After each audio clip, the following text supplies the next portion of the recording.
நண்பர்களுக்கு வணக்கம். இன்னைக்கு உலக செய்தியில் வழக்கம் போல் ஈரானோட உயர்வும் அமெரிக்காவோட தாழ்வும் அப்படின்னு வேணால் சொல்லிக்கிறலாம். அதுபோக குவைத்து நிலைமை என்ன, அதுக்கப்புறம் சவுதி அரேபியா, கத்தாரு, ஓமான் இவங்க எல்லாம் ஒன்று சேர்ந்து அப்படியே என்ன நடக்குது, அதாவது ஈரானோட எப்படி இருக்காங்க, அதுக்கப்புறம் அமெரிக்கா என்ன செய்யுது அப்படிங்கிற மாதிரி இது எல்லாத்தையும் கலந்து கட்டி ஒரு இதை பேச போகிறோம். அதோடு சேர்ந்து ஒரு சஹாரா பாலைவனத்தில் நடந்த ஒரு துயரமான சம்பவம், அதையும் லேசாக அப்படி கூட்டிகிட்டு காமிக்க போகிறோம். அது என்னங்கிற விஷயத்தையும் நம்ம பேச போகிறோம். நான் கசாலி டிகோட்ஸ். இது உலக செய்திகள், உள்ளூர் அரசியல், சமுதாய கருத்துக்கள் அனைத்தையும் விருப்பு இல்லாமல், சார்பு இல்லாமல், முடிந்த அளவு தரவுகளோடு கொடுக்கக்கூடிய ஒரு சேனல். உங்களுடைய ஆதரவு அவசியம் தேவை. லைக் பட்டனை கிளிக் செய்து சப்ஸ்கிரைப் செய்து நண்பர்களுக்கு பகிர்ந்து, அது போக இன்னொரு இதை சொல்லணும். அதில் ஹைப்புன்னு ஒரு பாயிண்ட் இருக்குது. முடிஞ்சால் அந்த ஹைப்புன்ற பாயிண்ட்டையும் கொஞ்சம் கிளிக் பண்ணி ஆதரவு தாருங்கள். இது இப்போ தான் சொன்னாங்க, ஹைப்புன்னு ஒரு பாயிண்ட் இருக்கோ அப்படின்னு தெரிஞ்சது. சரி, அதையும் உங்கள்கிட்ட இப்போ வேறு உங்கள்கிட்ட கேட்க மாதிரி யார்கிட்ட கேட்குறது, ஹைப்புன்ற பாயிண்ட்டையும் கிளிக் பண்ணி ஆதரவு கொடுங்கள் அப்படிங்கிறதான். சரி, நம்பர் 1 ஒரு துயரமான சம்பவத்துலேருந்து ஆரம்பிச்சிருவோம். நம்பர் 1 என்ன நடந்துச்சுன்னா, இப்போ சமீபத்தில் இங்கே நைஜர் அப்படின்னு ஒரு நாடு இருக்குது. அது எப்படின்னா, இந்த பக்கம் மருட்டானியா, அப்புறம் இந்த பக்கம் மாலி இருக்குது, மேலே அல்ஜீரியா, அதுக்கப்புறம் கீழே நைஜர், அப்புறம் நைஜர் கீழே இங்கிட்டு எடுத்திங்கன்னா பர்கினோ ஃபாசோ, அப்புறம் இந்த பக்கம் இந்த எண்டில் எகிப்து வரைக்கும். ஓகே, ஒரு மாதிரி ஒரு ஆஃப்ரிக்காவோட சென்ட்ரல் ஆஃப்ரிக்காவிலேருந்து கொஞ்சம் மேலே வரைக்கும் ஃபுல்லாக சஹாரா பாலைவனம் ஏரியா. ஓகே, சஹாரா பாலைவனம்னா தெரியும் உங்களுக்கு, நம்ம சொல்ல வேண்டியதில்லை. பாலைவனம், உலகத்தில் மிகப்பெரிய பாலைவனம் அப்படின்னாலே சஹாரா பாலைவனம் தான். அந்த சஹாரா பாலைவனத்தோட நீட்சி தான் நமக்கு இங்கே தார் பாலைவனமாக இதில் இருக்குது. அதாவது சஹாரா பாலைவனம் கண்டினியூ ஆகிறது சவுதி அரேபியா, யுஏஇயில் ஆரம்பித்து அதுக்கப்புறம் அப்படி கிராஸ் பண்ணி ராஜஸ்தானில் தார் பாலைவனமாக அதுக்கப்புறம் டெல்லி வரைக்கும் போகுது.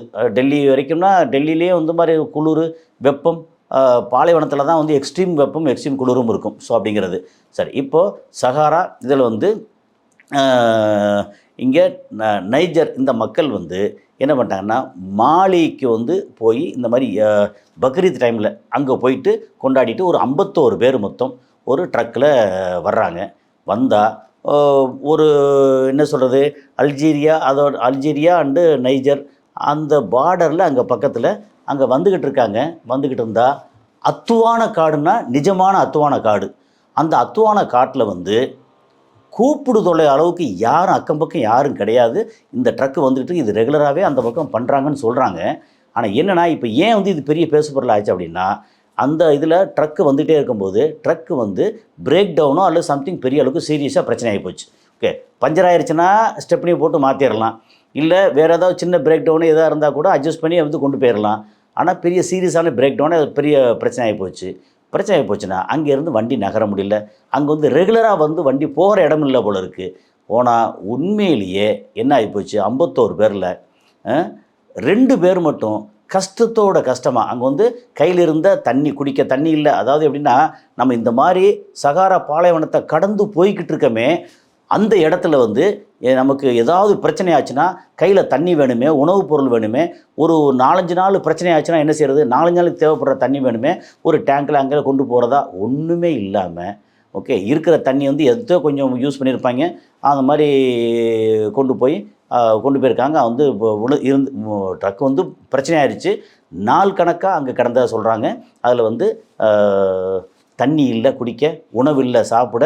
2 பேர் மட்டும் கஷ்டப்பட்டு, 51 பேர் மொத்தம், அதில் 2 பேர் கஷ்டப்பட்டு கிட்டத்தட்ட 50 கிலோமீட்டர் அந்த பாலைவனத்தில் காலு புதைய வெயில் கொடுத்த 50 கிலோமீட்டர் நடந்திருக்காங்க. நார்மலாக ரோட்டில் நடக்கும்போதே நமக்கு 50 கிலோமீட்டர் நடக்கிறதுக்கு எத்தனை மணி நேரமாகும், எத்தனை நாளாகும் அப்படி யோசிச்சு பாருங்கள்.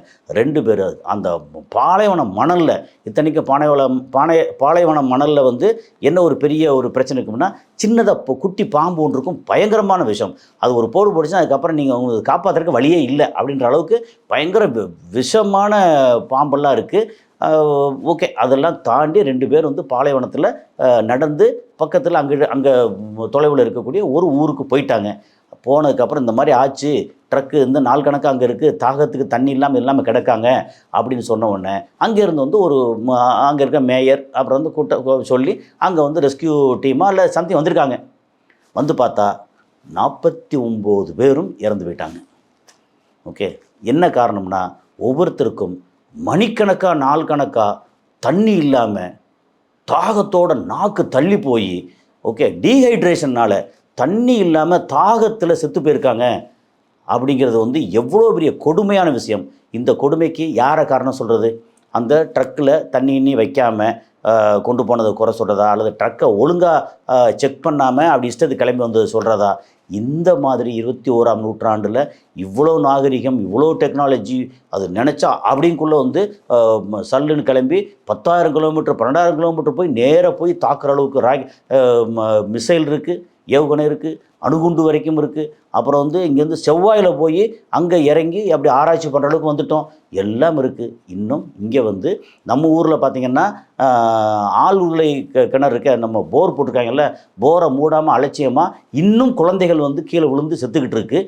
அது சில நேரத்தில் ஏதாவது கஷ்டப்பட்டு அங்கேருந்து காப்பாற்றிட்டாங்கன்னா உடனே காப்பாற்றிட்டாங்க அப்படின்னு சொல்லி அந்த இதை குழி போட்டு மூடாமல் போன ஆளை வந்து செருப்பால் அடித்து ஜெயிலில் போட வேணாம்? எத்தனை நடந்துக்கிட்டு இருக்குது. ஏன் இவ்வளோ வீரியமாக சொல்கிறேன் அப்படின்னா, நம்ம இன்னும் வந்து இன்னும் இந்தியாவில் கூட வந்து இன்னும் எப்படி இருக்குது பாருங்கள். இப்போ மணப்பாறையில் அங்கே பக்கத்தில் நடந்துச்சு, எல்லாம் பயங்கர ஒரு 2 நாளைக்கு வந்து வேறு எந்த செய்தியும் இல்லை. அந்த அளவுக்கு எல்லாம் பண்ணாங்க. அறிவில்லை நம்ம மக்களுக்கு. அதே மாதிரி அங்கேயும் ஆப்பிரிக்க மக்களுக்கும் அறிவில்லாத மக்கள். ஒரு இந்த மாதிரி ஆச்சரியம் என்ன பண்ணுறதுன்னு வந்து ஒரு முன் தயாரிப்பு இருக்குல்ல, அது இல்லாமல் 49 பேர் பசியாலையும் தாகத்தாலையும் இறந்து போயிருக்காங்க. இது எதை காட்டுது அப்படின்னா, நம்ம மக்களோட, நம்ம அமைப்போட, நம்ம அரசோட எல்லாம் தான் காரணம் அலட்சியம். மனித உயிர்கள் என்ன நடக்கும், ஏது நடக்கும், நாளைக்கு என்ன நடக்க போகுது, நடந்தால் என்ன செய்யணும் அப்படின்ற ஒரு முன் தயாரிப்பு எதுவும் இல்லாமல், ஒரு என்ன சொல்கிறது, ஒரு சேஃப்டி மெஷர்ஸ் எதுவும் இல்லாமல் அலட்சியமாக போகிறது. இப்போ இந்த மாதிரி நடந்தால் இப்படி மனித உயிர்கள் சாதாரண எந்த இதுக்கு சம்மந்தப்படாத பாவப்பட்ட மனித உயிர்கள் போகத்தான் செய்யுது. இன்னொரு பக்கம் பார்த்தா ட்ரம்ப் மாதிரி நெதன்யாகு மாதிரி ஆட்கள் வந்து அங்கங்கே குண்டை போட்டு ஸ்கூலில் வந்து சின்ன சின்ன பொம்பளை பிள்ளைங்க படிக்கிற ஸ்கூலில் ராக்கெட் அனுப்பிச்சி விட்டு, டொமஹாக்ன்ற ஏவுகணை அனுப்பிச்சி விட்டு அங்கே 168 பேரை கொன்று அந்த ரத்த கரையில் வந்து அங்கே உட்காந்துட்டு டெய்லி வந்து ஸ்பீச் கொடுத்துருக்காப்புல. தலைவரை கொள்றியா, நீ வந்து ஒரு வீரனாக இருந்தால் நீ வீரனை கொள்ளு, அங்கே இருக்கிற வீரனை கொள்ளு, அதை விட்டு போட்டு இங்கே இது பண்ணுறோம், அதை நொட்டுறோம், இதை நொட்டுறோம் அப்படின்னு சொல்லி பேசிக்கிட்டு என்னங்கடா பண்ணுறீங்க? இந்த மனித குலத்தில் வந்து ஒரு பக்கம் பார்த்தா ரொம்ப எக்ஸ்ட்ரீமாக வந்து சயின்ஸு வளர்ந்து மனுஷனை கொள்ளுது, இன்னொரு பக்கம் பார்த்தா சயின்ஸே இல்லாமல் அலட்சியத்தில் மனித உயிர்கள் போகுது. அப்போ இதெல்லாம் என்னத்தை போய் சொல்கிறது? ரொம்ப உண்மையிலேயே கேடுகட்ட கேவலமான இனம் அப்படின்னா மனித இனம். அது எவனாக இருக்கட்டும், அமெரிக்காவாக இருக்கட்டும், இந்தியாவாக இருக்கட்டும், சைனாவாக இருக்கட்டும், எவனாக இருக்கட்டும், கேடுகட்ட கேவலமான இனம். இதில் வந்து எப்படின்னா ரொம்ப மோசமாக, இதில் வந்து 49 உயிர் செத்து இருக்கு. ஓகே, இதுக்கு வந்து எந்த விதமான இது ஒன்று அறிக்கையில் எல்லாம் எடுத்து தேடி பார்த்தா ஒன்றும் கிடைக்கல. சரி, இது ஒரு பக்கம். இன்னொரு பக்கம் பார்த்தா இந்த மனித உயிர்கள் வந்து காவு வாங்கிட்டு இருக்கிற நெத்தன்யாகு வந்து இன்னும் பார்த்தா லெபனானில் வந்து நொட்டிட்டு இருக்காங்க. அங்கே வந்து அதாவது விட்டாச்சுன்னா வந்து ஜெயிலில் போட்டுருவாங்க அப்படின்னு தெரிஞ்சு அங்கே போய் லெபனானில் போய் நொட்டுறிய நீ வந்து வேற எங்கே பெருசாக போய் இதில் சவுதி அரேபியா நோட்டு இல்லை இங்கே செய்ய, அதாவது ஈரானை போய் திரும்ப அடி வைப்போம்.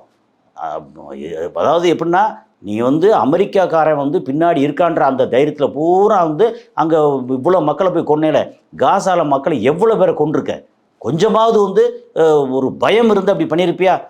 உனக்கு என்ன வந்து நீ என்ன 500 வருஷம் 1000 வருஷம் வாழவா போகிறீங்க?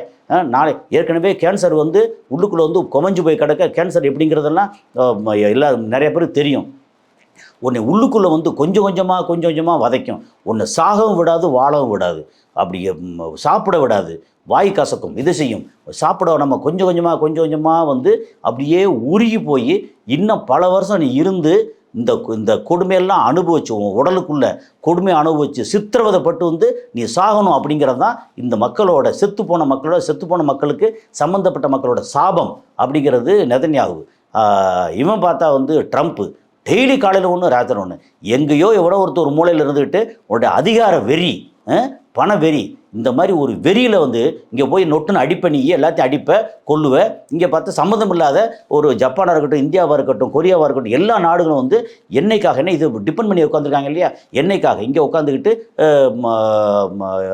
ஈரான் வந்து பார்த்தா அவன் பிடிச்சி வச்சுட்டு இருக்கான். கேட்டால் என்ன அடிக்கிற இடம், ஈரான் வந்து இழந்திருக்கான், அவன் பிடிச்சி வைத்தாங்க. ஏன்னா அவனோட இடம் அது பிடிச்சி வைத்தாங்க. ஈரான் செய்கிறதுல ஒரு சதவீதத்தில் நியாயம் இருக்குது, அமெரிக்கா பண்ணுறது நியாயமே இல்லை கொஞ்சம் கூட. இஸ்ரேல் பண்ணுறது வந்து கேடுகட்ட, என்ன சொல்கிறது, ஒரு கேவலமான செயல். ரொம்ப இவங்கெல்லாம் வந்து எப்படின்னா இது பேசுவாங்க, மனித உரிமையை பேசுவாங்க, விளக்கண்ணை பேசுவாங்க.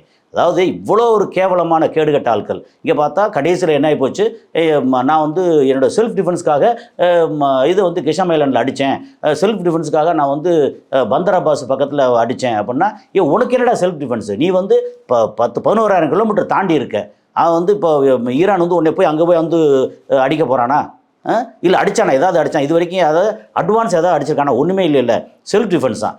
ஒரு தற்சார்பு அல்லது ஒரு என்னது தற்காப்புக்காக வந்து நீ அடிச்சியான். இப்போ பாரு, பக்கத்தில் உன்னோட இது அடிக்க போகிறேன்னு சொல்லிட்டு, குவைத்தில் அங்கே இருக்கிற உன்னோட பேஸ் அடிக்க போகிறேன்னு சொல்லிட்டு ஏர்போர்ட்டில் உன்னோட இதுதான் விழுந்து சொல்கிறாங்க, எது பேட்ரியாட்டோட மிசைல். சரி, எது எப்படி இருந்தாலும் சரி, உன்னோட இடத்த உனக்கு ஆதரவு கொடுத்த, அதாவது எதிரிக்கு எதிரி நண்பனாக இருக்கும். அதாவது எனக்கு அவன் எதிரி, அவனுக்கு நீ நண்பனா, எனக்கு நீ அவனும் எதிரி அப்படின்ற மாதிரி ஆகிப்போச்சா. அமெரிக்கா எதிரினா அமெரிக்காவோட நண்பனாக இருக்கக்கூடிய குவைத்தாக இருக்கட்டும், பஹ்ரைனாக இருக்கட்டும், யூஏ இருக்கட்டும், எல்லாமே வந்து அதே மாதிரி இஸ்ரேலாக இருக்கட்டும், எல்லாமே வந்து இவனுக்கு எதிரி, ஈரானுக்கு. அவன் அடிக்கத்தான் செய்வான். நீ வந்து திரும்ப வீரனாக இருந்தால் திரும்ப அடிச்சு பாரு பார்ப்போம். கேட்டால் கடைசியை வந்து என்ன சொல்லியிருக்கான் வந்து ட்ரம்ப்பு, நான் வந்து முஸ்தபா கமேனியை மீட் பண்ண விரும்புகிறேன். அதாவது எங்கேயும் அடிக்க முடியலையா, ஒன்றும் செய்ய முடியலையா, நம்ம தோல்வியை ஒத்துக்க முடியாது, ஆனால் நான் வந்து ரொம்ப பெரிய ஆள், நான் பெரிய நாட்டாமல், நான் வந்து முஸ்தபா கமேனியை மீட் பண்ணி பேசணும். என்ன சொல்கிறாங்க வந்து, அதெல்லாம் வேலையை பாரு அப்படின்னு சொல்லிட்டு புறங்கையால் தள்ளி விட்டாங்க, ரிஜெக்டட் அப்படின்னு சொல்லிட்டாங்க. இப்போ நீ என்ன செய்ய போகிற, இப்போ வந்து இப்போ வந்து நொட்டேன் பார்ப்போம். அதாவது ஏற்கனவே இப்போ இந்த மாதிரி ரொம்ப பண்ணி இது மற்றவங்களுக்குள்ள பிரச்சனை எல்லாம் போக அமெரிக்காவுக்குள்ளேயே வந்து விலைவாசி ஏறி போச்சு. ஒரு கிட்டத்தட்ட $3 இருந்த ஆயில் வந்து பெட்ரோல் வந்து $5-6 ஏறி போச்சு. வேலை வாய்ப்பு இல்லை, பசி பட்டினி அதிகமாக இருக்குது. நாட்டையும் நாசமாக்கி, ஊரில் உள்ள நாட்டையும் நாசமாக்கி. ஏன் காரணம் என்ன, உனக்கு வந்து ஏதாவது ஒன்று இப்போ சமீபத்தில் நடந்த ஒரு 2-2.5 மாதம் 3 மாதத்துக்குள்ளே உனக்கு ஷேர் மார்க்கெட்டில் எக்கச்சக்கமாக வந்து சம்பாதிக்கணுங்கிறதுக்காக ஊர் உலகத்துக்கு பூரா பட்டினி போட்டு வந்து நீ பண்ணிகிட்டு இருக்க. 80 வயசு, இப்போ 80 வயசு ஆகுது. 80 வயசு சாக போகிற நேரத்தில் வந்து ட்ரம்ப்புக்கு எதுக்கு இதெல்லாம்? என்னென்னா வந்து நீங்கள் என்ன அவ்வளோ பெரிய ஆட்களா? 50-60 வருஷமாக வந்து அடுத்தவனுடைய மரணத்திலேயே, அடுத்தவனோட ரத்தத்திலேயே வந்து மஞ்சள் குளிச்சுட்டு இருக்க நீங்கள்லாம் வந்து எதுக்கு? இதில் இந்த இழிபிறவிகள் தானே. அவன் யாராக இருக்கட்டும், இதுக்கு முன்னாடி இருந்த அத்தனை அதிபர்கள் வந்து அவன் பின்னாடி இயக்கிறது வந்து யூதர்கள் இயக்குறாங்க. உங்களுக்கு அறிவு எங்கே போச்சு? இந்த மாதிரி ஒரு கேடுகட்டு இப்படி இந்த மாதிரி இது சாப்பாடு சாப்பிடணுமா? ஸோ இவ்வளோ ஒரு கேவலமாகி கடைசியில் வந்து தோற்று போகிறேன்னு சொன்ன உடனே வந்து நான் அவரை மீட் பண்ணணும். உடனே மீட் பண்ண முடியாதுன்னு சொல்லியாச்சு. இப்போ என்ன செய்ய போகிற நீ? சரி, இங்கே தான் வந்து அப்படி எதிர்த்து நிற்கிறாங்க அப்படின்னா, நாட்டிலேயே அதுவும் ட்ரம்ப்போட இதுலேயே அங்கே வந்து லோயர் ஹவுஸில் தூக்கி போட்டாங்க. வேண்டாம், நீ வந்து இனிமேல் வந்து இஷ்டத்துக்கு ஈரான் அடிக்கக்கூடாது, 1 மாதத்துக்குள்ளே எல்லாத்தையும் படையை திருப்பி எடுத்தோன்னு சொல்லி கொண்டு வான்னு சொல்லியாச்சு. என்ன செய்ய போகிற இப்போ என்னத்தை காரணத்தை சொல்லி திரும்ப வந்து ஈரான் அடிக்க போகிற? பார்த்தா வந்து உடனே சமாதானத்துக்கு பாகிஸ்தான், ஒரு பக்கம் ஈஜிப்ட், இன்னொரு பக்கம் துருக்கி, அப்புறம் ஓமான் வந்து நீ என்ன அவங்க கூட கை கோர்த்துருக்க, மேலே குண்டு போடுவேன். யாரா நீ?